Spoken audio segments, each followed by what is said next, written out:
All right, people. I can't really see myself, but I guess we're gonna have to do it this way.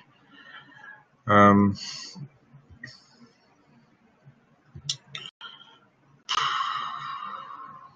we're gonna stop this because no. All right. This is my first broadcast. I'm new to all of this. This is gonna be something new to me. I really have no idea what I'm doing. I sometimes I feel like uh, I don't know. But I've read my first book, and I keep rewriting it over the past 3 years. It's supposed to be a book of 30 chapters, and I keep deleting, keep rewriting, and uh, vice versa. Um right now, I'm up to 12 chapters. I deleted 8 chapters because I didn't think that they were good enough to keep in the book. So let me just first off tell you what basically the book is about. The book is about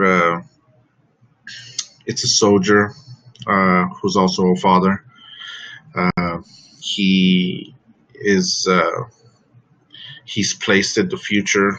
I want to say this book is probably going to be somewhere maybe 5 to 10 years in the future. The What's really funny about this is that most of the things that happen to my character in my book, uh, they've they've happened to me, and so I guess you could say it's like an fictional autobiography. Uh, I've put my daughters that are in there. I've put their real names in there, so there is going to be no me getting mixed in and mixed up when I have to name their characters. So they're going to keep their names. The book is called uh, "The Path to Freedom," "Journey to Freedom." I'm sorry. Uh, I was thinking about writing a subtitle to it because it's actually going to be a set of 12 books. I have the first book is halfway done. I have summaries for the next four. The fifth one and the sixth one are going to be kind of tricky because it they do kind of take place in Mexico. The first three, well, the first one, the setting is in Mexico, but the character, his memories are uh, in the States, and everything that happens to him. The second and third book, uh, it take place in the United States. It's a broken United States, thanks to a lot of things that weren't supposed to happen. Uh, and then finally, the fourth book will immediately pick up where the third one leaves off, and the fourth, fifth, and sixth book will take place in Mexico.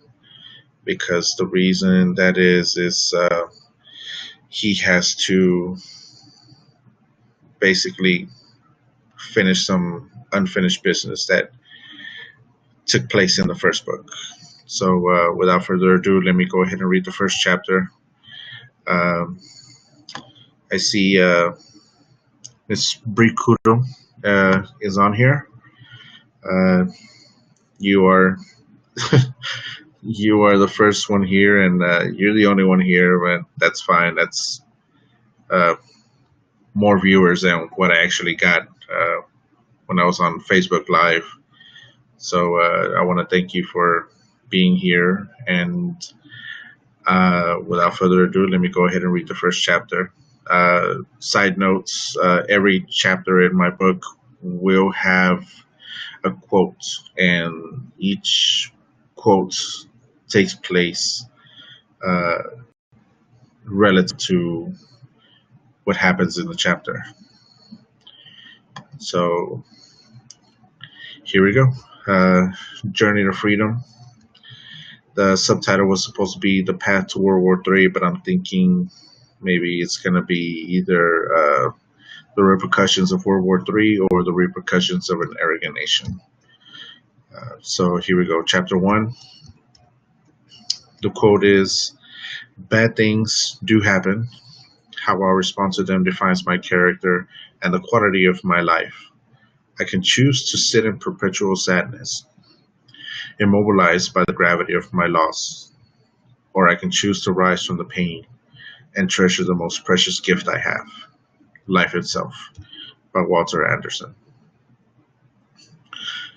With the pain searing down my face, then going down my spine like goosebumps, I can only see the blood dripping from my lip to the floor, from all the punches to my face and to my stomach. As I look up and see my hands chained to the ceiling, I sometimes wonder how it came to this. How did I get mixed up with these people? And how do I get out of it? As I see the guy getting ready to punch me in the face again, I try not to think of the pain anymore. But as soon as his fist gets to the point of hitting me in the face again, everything turns white and I start to recall my childhood. I was never that strong. As a child, I had to learn how to deal with pain. When I was little, I took the beatings that my father gave me and the beatings that he gave my mother.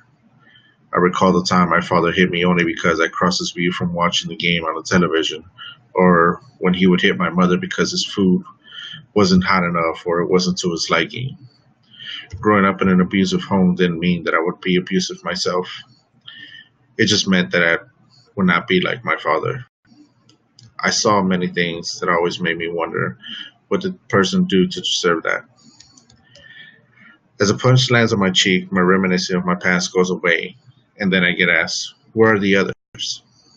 I respond, "I don't know. I have no idea what you're talking about." I get a kick in the stomach, and then I feel like I'm about to pass out, and another memory kicks in.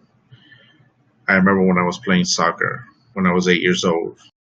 I was playing defense, and the foe who was playing against me kicked the ball so hard that it made contact. I felt all the air leave my body, and I felt like my chest was caving in. Well, that's how the pain of the kick to my stomach felt like. Another guy pulls my hair back, and my childhood memory is driven away by the pain in my head. For the last time, "Where are the rebels?" he yells at me. I spit in his face and say, "And yes, I'm just letting you guys know right now. The book is very adult. It's not meant for kids, and it's really not meant for teenagers. It's very very adult. There will be a lot of cussing and things in there, but there's not going to be language that like 3/4 of the book is profanity. Cut there. Just uh, he yells at me. I spit in his face and say, "Fucking your mom," and then I give him a smirk. He raises a 2x4, and I can already imagine where this is going. Maybe I should tell him where the others are. Maybe I should tell him everything. But then what kind of a person would I be?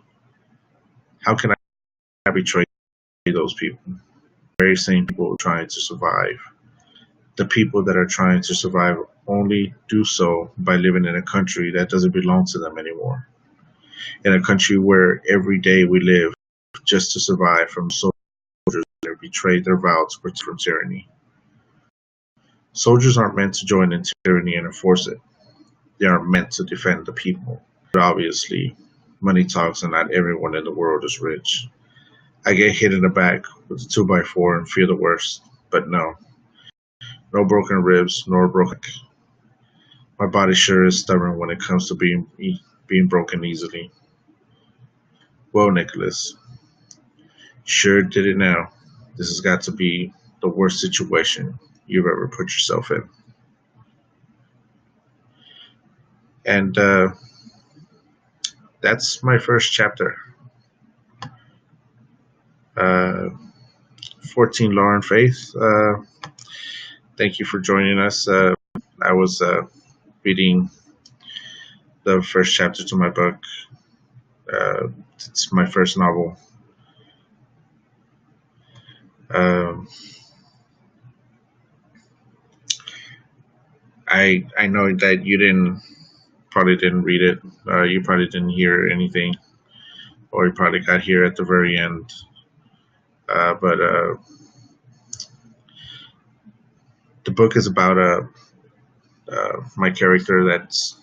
He's still a soldier in his mind, but he is also a, he's also a revolutionary because he doesn't fight for the United States anymore. He fights for what the United States should have really stood for. And I mean, let's be honest, the United States uh, should stand for freedom, liberty, justice for everyone. You know, out racism, things of that sort. Uh, I mean, the only really uh, thing that I know is that my book to a lot of people. Uh, Zach Lewis has just joined us. I'm not sure if anybody can see me. Can you guys see me? Because I really can't see myself on this screen over here.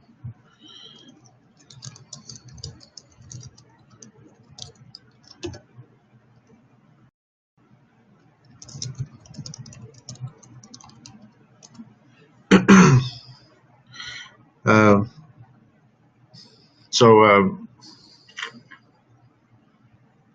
like I said, my character he basically does what needs to be done. He's more anti-hero. He's really not afraid anymore of doing what needs to be done.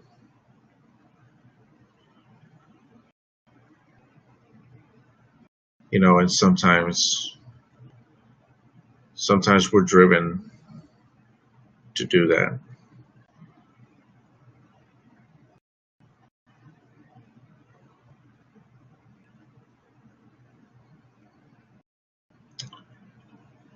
I had the reason this book is being written is because I have a lot of dreams, and a lot of dreams do come true.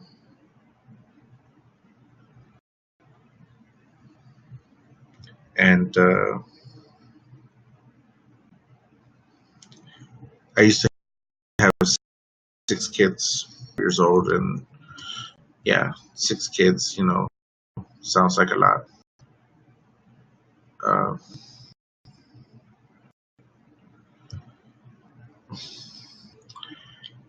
come true.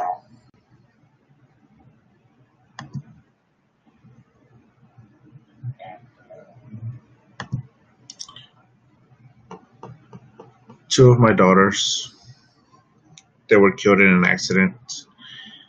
Uh, they were twins. My ex-fiance was pregnant with them.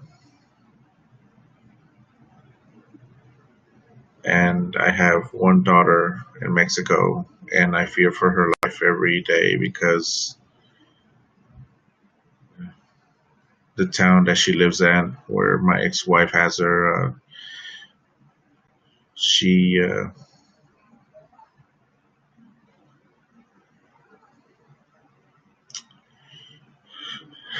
she always has to watch out because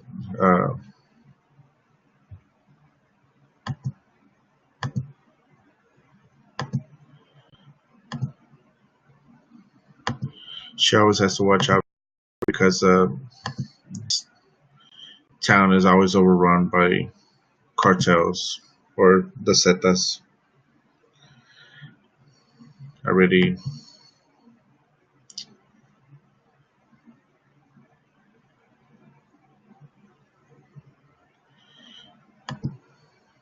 I really don't know what to say.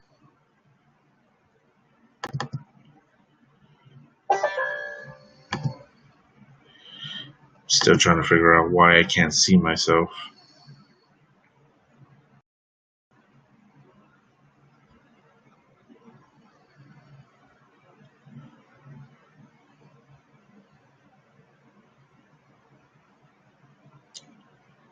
Uh,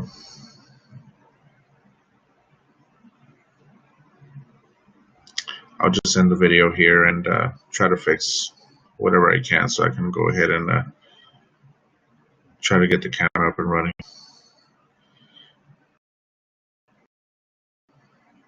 Showing up and those who stayed.